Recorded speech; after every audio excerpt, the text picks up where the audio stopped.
nous n'avions pas terminé la recette de David Mezzaki et des enfants, de Louis et de Marcanto. Donc nous allons la terminer maintenant, si vous le voulez bien. Hein, on va faire le dressage. On va quand même rappeler, David, les ingrédients qu'on a utilisés. Hein, peut-être pour cette... On va aller voir à l'antenne. Une aubergine. Oui. Un filet de poulet. Oui. Des courgettes et les champignons. De l'huile d'olive, bien entendu. Voilà. Une verdure de votre choix. Et des herbes. Ici, c'est ciboulette et persil. Ça pourrait être autre chose. Ça pourrait être de la coriandre, ça pourrait être de l'estragon, ce que vous désirez. Donc, il ne nous reste plus qu'à dresser. Alors, le dressage dont nous allons effectuer maintenant, il s'agit de poser l'aubergine dans le fond de l'assiette. On agrémente d'herbes un petit peu. Alors, regardez là. Les légumes. OK. On mélange.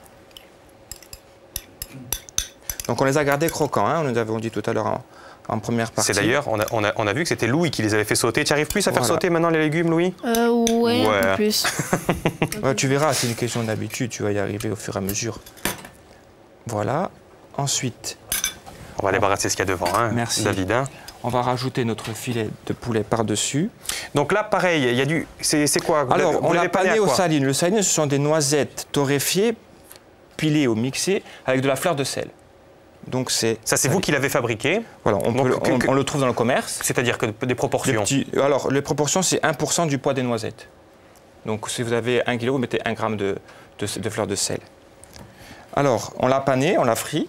Hein, et ensuite, on va 5 minutes de chaque côté, 5 minutes de chaque côté. Il faut que ça soit assez cuit quand même. Ça a plutôt été Marcanto. Tu t'en es bien sorti pour le... Oui.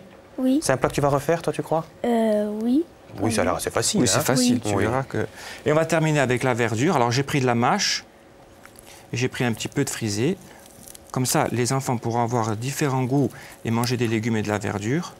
Parce qu'on le rappelle, hein, c'est vrai qu'on a tendance avec la cuisine pour les enfants de faire toujours des desserts, du sucré. Et vous avez bien fait d'arriver, David, parce que là, effectivement, il y a des légumes. Voilà. Alors, j'ai prévu une petite vinaigrette, l'huile d'olive de Balagne. D'accord. Voilà. Un petit caramel de vinaigre de miel de l'os et une petite huile de basilic. L'huile de basilic, comment vous la faites? Alors, on fait frire du basilic. Oui. Et ensuite, on le mixe avec de l'huile d'olive. Et on met les trois. Et on met les trois. Et on voit ce que ça donne. C'est votre plat, les enfants. Hein. En tout cas, c'est sûr que c'est pas le mien aujourd'hui. Et c'est magnifique. Et j'ai l'impression que ça va être très bon. C'est facile à réaliser. Et c'est facile à réaliser. David, je vous serre la main. Merci. Merci pour la leçon de cuisine. Rendez-vous une prochaine avec les enfants encore une fois. Très volontiers. Les enfants, merci. Pas classe aujourd'hui. Donc à l'école demain. Vous avez tout l'après-midi pour vous entraîner. En tout cas, merci. Gardez vos tabliers et bon anniversaire à toi, Coco. D'accord? La sortie, c'est par là. Moi, j'amène le plat de l'autre côté parce qu'on va rejoindre Diana qui nous attend avec les invités du mercredi que vous connaissez maintenant, hein, bien sûr. Diana, ça va toujours? Très bien. Philippe Colombani, toujours historien, professionnel. Et Hugues Roland, toujours architecte professionnel. Toujours. Ensemble, on va parler du patrimoine bâti dans le maquis, dans notre maquis. Il y a beaucoup de choses. On va voir un petit peu ce qu'on peut trouver et nous expliquer un petit peu architecturalement parlant et historiquement parlant ce que ça veut dire. Mais avant cela, comme chaque jour, Diane. C'est à moi. Voilà. 8 février aujourd'hui, Luc. Hein. Oui. J'ai toujours peur de faire une date sur la chronique sur une mauvaise date. Ce serait très bête. Tous les jours, je dis oui. Oui, voilà, parce que j'ai très peur. 1587, voici la première année de cette chronique avec le 8 février de 1587 où Marie Stuart perd la tête. Elle est donc décapitée à l'âge de 44 ans. La reine d'Écosse et de France, hein, d'ailleurs, entre 1559 et 1560, eh bien, Marie Stuart fut décapitée après un procès au cours duquel elle avait été accusée coupable d'avoir comploté contre Élisabeth Ier. Qui lui a mené à Stradiade. Il ne fallait pas rigoler avec Élisabeth. Voilà, et couronnée reine d'Écosse 6 jours après sa naissance, elle avait abdiqué en faveur de son fils et en fait, elle avait quand même été emprisonnée 18 ans en Angleterre. Hein. Elle est sortie pour se faire couper la tête. D'ailleurs, vous avez une anecdote sur le coupage de tête de Marie Stuart. Tant que je me souvienne, ils l'ont raté. Donc il a fallu s'y reprendre plusieurs fois pour lui couper la tête. Le bourreau était impressionné ou maladroit. Mais c'était souvent à l'époque, même avec la guillotine, hein, il arrivait que la guillotine tombe mal, qu'on coupe une moitié de la tête. La guillotine, justement, était censée éviter ce genre de... Mais ça n'évitait pas. Pour éviter, alors ça dépend comment c'était fait, ça dépendait de l'habileté du bourreau, mais au boy, effectivement, il fallait que ce soit un professionnel, sinon ça pouvait être mal fait. D'accord. On espère que vous avez mangé l'escalope avant la chronique de Diana, bien sûr. Hein. C'est affreux. 1692, c'est toujours aussi affreux puisque je vais vous parler des sorcières de Salem. Vous rappelez-vous leur identité ou de leur histoire, du moins. C'est Monde. vraiment le procès des sorcières de Salem. Là, on voit une petite illustration. C'est un épisode fameux de l'histoire coloniale des États-Unis qui entraîna la condamnation et l'exécution de personnes accusées de sorcellerie. Comment l'histoire commence? Eh bien, durant l'hiver 1691, Tituba, qui était une esclave indienne, va raconter à Betty, 9 ans, et à Abigail, 11 ans, je suis très précise, fille et nièce d'un révérend donc, qui colonisait l'Amérique, va raconter des histoires de son pays. Et un jour, elle va se mettre à lire dans une boule de cristal. Là, on voit son procès. Et vice-versa, ça a commencé à devenir de plus en plus glauque, on peut le dire, parce qu'elle va lire la mort des gens, et donc la population inquiète va l'accuser, les deux petites filles vont l'accuser, elles vont accuser aussi 2 autres personnes, et on a vu le procès... Qu'est-ce qu'elles ont eu? Eh bien, elles sont mortes, hein, puisqu'il y a eu quand même 25 personnes, exécution de 25 personnes après ce procès en 1692. Ah, vous la commencez fort, votre chronique historique. C'était un 8 février aujourd'hui. qu'elles ont été inculpées, voilà, ces sorcières de Salem. J'espère qu'on m'a compris. 1738 maintenant, un corps expéditionnaire français de 3000 hommes débarque à Bastia, à Kiffa. Eh bien, ils sont chargés d'une mission, celle de concilier Gênes. Je dirais une mission de conciliation entre Gênes et la Corse. Et là, Joker. Philippe, quelle histoire. En fait, c'est le début de la présence française en Corse. En fait, les Génois n'ont pas les moyens militaires de tenir l'île, donc ils font appel à des puissances étrangères, entre autres les Français. Et les Français, à partir de 1738, commencent à s'installer, à tenir les villes, à faire des expéditions qui vont finir par coûter très cher aux Génois. Et au bout d'un certain temps, quand les Génois ne pourront pas rembourser, on va arriver au traité de Versailles de 1768. Donc la France va demander à ce qu'on lui cède la Corse, que Gênes lui cède la Corse pour se rembourser des frais qui ont été engagés. Donc débute en 1738 un processus crise de la dette aussi en 1738. On en avait parlé déjà avec Emmanuel qui va nous rejoindre tout à l'heure. Mais nous, on est issus de ça, une crise de la dette de Gênes, hop. Et oui, il faut rembourser. Il faut rembourser, sinon... Voilà. Donc, au principio bene non per appacciare l'affare e a vine si pigliano a Gortiga e Lampedusa. Exactement. C'est très logique. 1872, toujours un 8 février. Comme quoi, dans la vie, il faut mieux se débrouiller seul que d'appeler quelqu'un pour nous aider, parce qu'après, ça se retourne contre nous. Tu n'es pas, mais la occupa, tu n'es pas. 1872, toujours un 8 février, c'était la première de Aïda, opéra de Verdi à la Scala de Milan, où j'espère un jour nous ferons une émission délocalisée. Vous avez des petites ambitions. Oui, voilà. Aujourd'hui, cet opéra, on le voit à l'image, ça donne ça quand même, visuellement, c'est extraordinaire. On va revoir l'image normalement. Voilà, ouais. Aïda, c'est tout... On se mettrait où, nous, dites-moi, Diana? On est à l'avant, là. Vous êtes le ténor de gauche et moi la soprano, voilà. 1879, le 8 février, c'était Sandford Fleming. Je crois que j'ai stropé tous les noms anglais. Sandford Fleming qui propose de diviser le monde en 24 fuseaux horaires égaux et préconise donc l'adoption de l'heure normale universelle. Et donc, voilà, c'est en 1879 que nous sommes... la Terre se découpe en 24 fuseaux horaires. 1969 maintenant, c'était Allende. Est-ce que vous avez vu? Pas Alien, hein? Allende, 1969, pardon. Allende, non, la pierre de rosette du ciel. Ah, j'ai vu Salvatore Allende, moi, oh là là. Non, c'est la pierre de rosette du ciel, c'est une chondrite carbonée, pardon. C'est une des plus vieilles météorites connues, elle a quand même 4,56 milliards d'années. 4 milliards et demi d'années. Donc, elle contient des inclusions de grains interstellaires formés lors de l'explosion d'une étoile voisine du Soleil.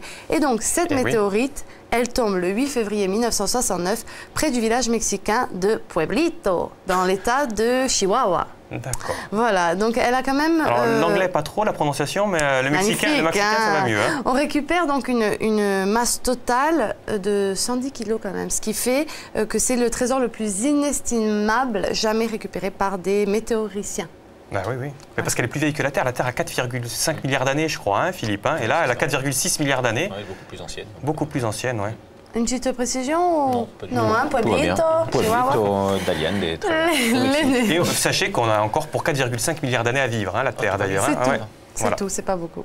On Les est à la moitié, là. naissances. Avec le premier écrit en 1828, le 8 février, de Jules Verne, auteur de romans de fiction, d'anticipation. Magnifique, des romans qu'on a lus trop jeunes d'ailleurs, parce que c'est vrai que quand on se replonge dans Jules Verne à nos âges, c'est-à-dire vers 25 ans, non, c'est beaucoup plus intéressant. C'est vrai qu'on a eu tendance à lire Jules Verne très jeune et on n'a pas senti toute la finesse. Enfin, je ne sais pas si c'est votre avis, tous les deux, Hugues Et Philippe? Il y a tout un... C'est vrai qu'on le lit souvent comme une Pour lecture les enfantine, enfants, ouais. Oui. Lecture et mais collection ou une jeunesse. lecture d'adolescent. Et puis c'est vrai qu'il y a toute une vision du monde. Enfin, C'est Jules Verne est quelqu'un extraordinaire, de Jules très Verne. intéressant sur l'anticipation, sur les Extraordinaire. personnages qui Et lui aussi, il avait essayé l'opéra comique, ça ne marchait pas. Il a essayé les pièces de théâtre, ça ne marchait pas. Et il s'est lancé dans les romans.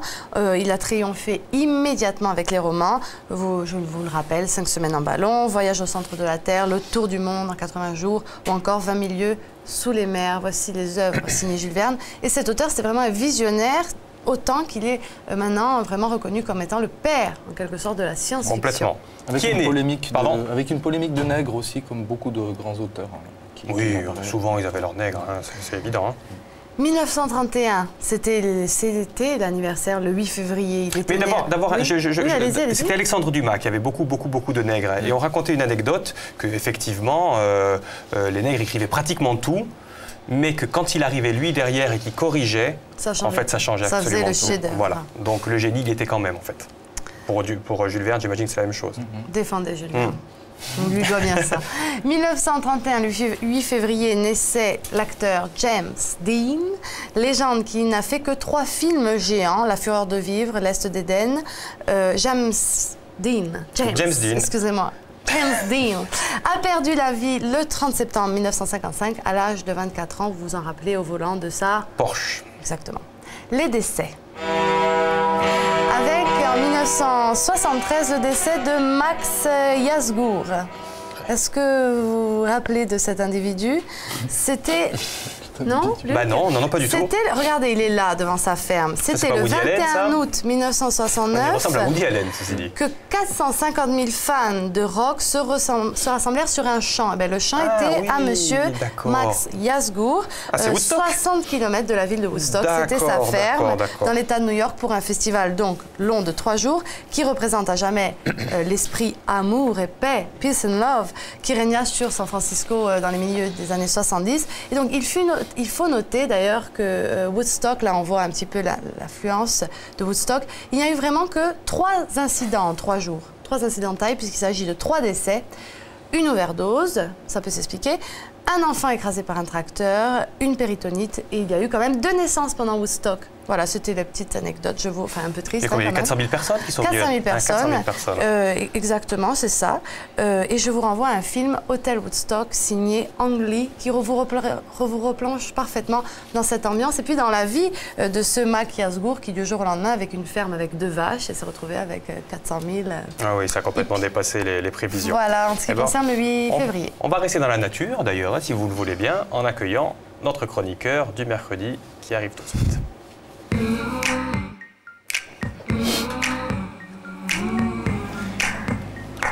Emmanuel, bonjour. Vous arrivez sur le rythme de la musique, hein, je vois. Hein, c'est le rythme dans la peau. Emmanuel, on va parler aujourd'hui du patrimoine bâti dans le maquis. Dans le maquis. Et vous y êtes allé, vous? On y a été notamment avec Hugues, qui m'a fait découvrir un coin de maquis assez étonnant. Juste un mot sur le maquis. Quoi de plus emblématique pour la Corse que le maquis? C'est vraiment le couvert végétal typique. Et dans l'esprit des gens, dans l'imaginaire populaire, maquis égale Corse. Ce qui n'est pas faux. Hein. Le maquis, c'est un des rares mots de la langue corse qui a ses origines, enfin qu'on retrouve dans la langue française. Sauf que, quand on discute avec notre historien, on s'aperçoit que chaque pays... Vous avez dit que c'est vrai que c'est corse, mais la macchia, c'est en Italie aussi, hein? Mais le terme est italien à l'origine, puisque macchia, enfin en Italie continentale, si on peut dire, si on différencie de la Corse, la macchia, ça désignait à l'origine la partie d'un territoire qui n'était pas mis en culture. Il faut imaginer un territoire qui est net, ouvert, dégagé et cultivé, dans lequel subsistent des taches sombres, des macchias, d'espaces boisés le plus souvent, qui sont conservés alors soit en espace de réserve pour avoir du bois, enfin des espaces où on peut laisser les animaux, les cochons, soit qu'on n'a pas pu nettoyer ou qu'on n'a pas pu mettre en valeur. Or, la différence avec la Corse, c'est que là, justement, en Corse, il y a toujours eu peu d'habitants, habituellement 150 000 habitants jusqu'au 18e, 19e siècle. Et donc, le maquis est resté prédominant, alors qu'en Italie continentale, ça a été le contraire. Oui, on est l'inverse de l'Italie. Et donc, vous êtes allé, vous Alors, oui. Vous êtes allé, oui, vous êtes allé. On a été, effectivement, nous sommes rendus dans le maquis avec Hugues, à Serradifert, rencontrer une exploitante agricole, Paul Bartoli, qu'on remercie de nous avoir accueillis, qui a décidé de reconstituer de toutes pièces une exploitation, là où il n'y avait plus depuis des années, où le maquis avait regagné. Ce qu'elle a trouvé, quoi. On va voir ce qu'elle a trouvé dans son exploitation. On y va tout de suite.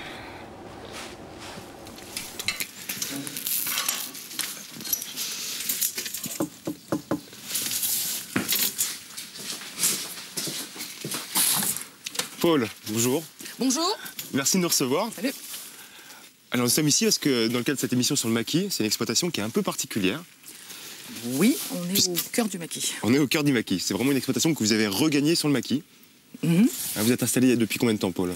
Depuis 2008, oui. On habite sur le terrain. Depuis 3 ans, on vit à moitié dans le caset, à moitié dans des tentes. Et je suis exploitante agricole, donc, et j'ai la surface minimum nécessaire pour être agricultrice, c'est 12 hectares et demi, et j'en ai 13. Et j'ai 40 brebis. Il y avait du maquis partout, il y avait des arbres dans le caset, il n'y avait pas de route. Et concrètement, alors pour démaquiser, comment vous avez procédé quand vous êtes arrivé? À la main, avec des débroussailleuses, et puis on a investi dans un tractopelle, et le bas était relativement facile à faire parce qu'il n'y avait pas beaucoup de pierres. Alors, il y a une autre partie qui nous intéresse, c'est évidemment le bâti. C'est-à-dire que ce caset n'était évidemment pas dans cet état. Le caset n'était pas du tout dans cet état, mais il était quand même debout. Mais il n'y avait plus de toit, les murs étaient partiellement écroulés, il y avait beaucoup de végétation à l'intérieur. Et mon mari, qui n'est pas là, mais qui est très bricoleur, a vraiment voulu faire en sorte que ce soit des pierres, c'était les pierres qui étaient autour, qu'on a remontées. Il a fait en sorte qu'on voit le moins possible le mortier qu'il a utilisé. Et on a utilisé des tuiles les plus vieillies possibles. Il y a quand même une particularité où on voit que la modernité peut se marier à l'ancien. Et donc sur le côté, pour apporter un peu plus de lumière dans ce qui était plutôt un lieu, un petit refuge, il y a quand même un bandeau de lumière juste sous l'égout de toiture. Oui, on l'a pas rehaussé, on a rajouté des ouvertures, mais on l'a vraiment pas dénaturé. Et on tient vraiment à ce qu'il reste comme ça, quoi, qu'il reste le plus casé possible.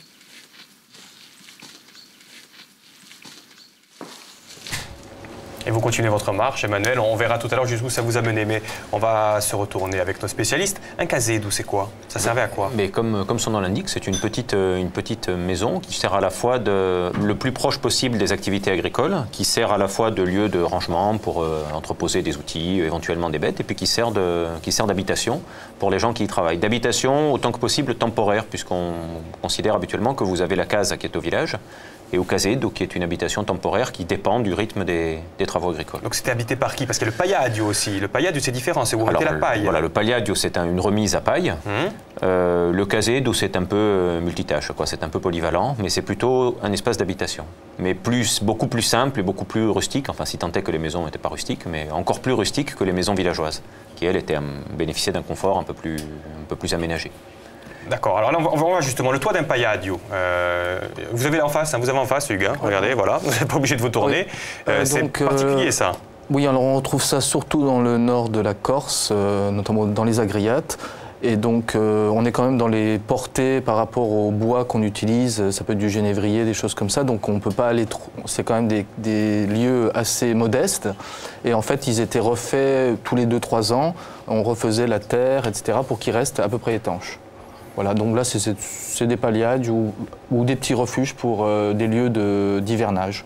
Ils sont encore en bon état, comme ça tient beaucoup, parce qu'on a du mal à dater ces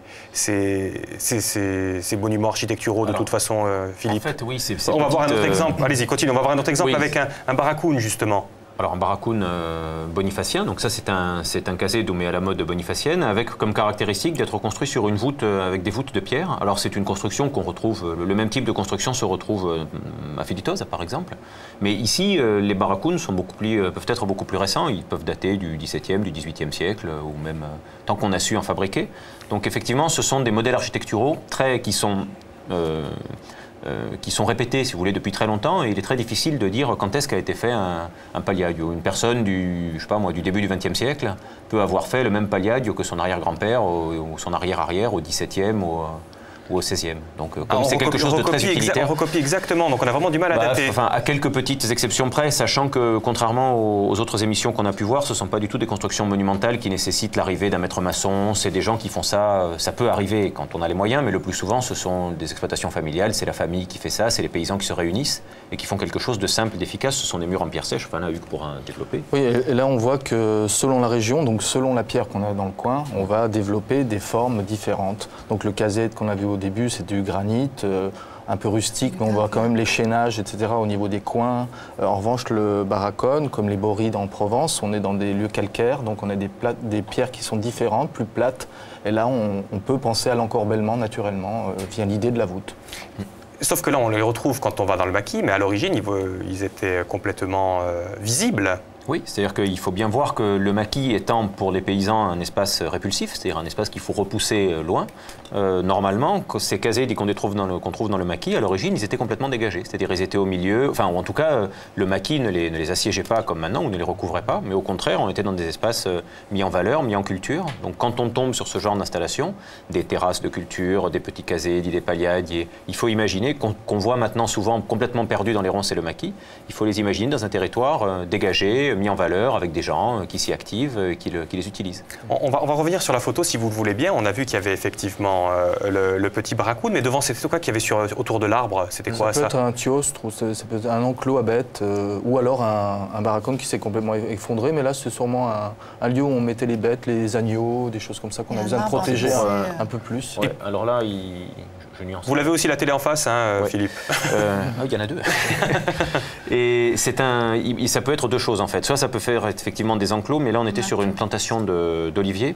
Donc ce sont ce que les bonifaciens appellent des rivillines. Alors je ne sais pas si je prononce bien en bonifacien, mais bon. Qui étaient des petites clôtures qui protégeaient l'arbre justement des bêtes. Donc l'inverse de l'enclos. Voilà. Et pour vérifier vos dires qu'avant c'était un espace répulsif et que où on construisait c'était vraiment open space, je dirais, on va voir avec une maison. Hein. Vous êtes venu avec une maison typique d'ailleurs, hein, du début du siècle.